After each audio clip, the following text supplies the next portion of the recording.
Yesu kanisa.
Kwa kuwa mambo ya Mungu yanajulikana, yamekuwa dhahiri ndani yao, kwa maana Mungu aliwadhihirishia, kwa sababu mambo yake yasiyoonekana tangu kuumbwa ulimwengu yanaonekana na kufahamika kwa kazi zake, yaani uweza wake wa milele na uungu wake, hata wasiwe na udhuru.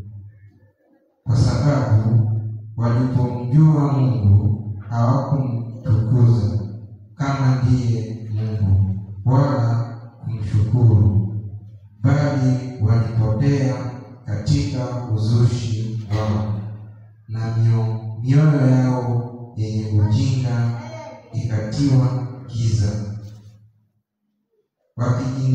wakijinena kuwa wenye hekima, walipumbazika, wakaubadili utukufu wa Mungu asiye na uharibifu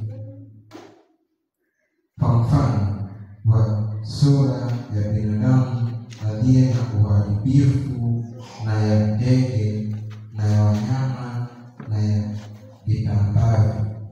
Hilo ndilo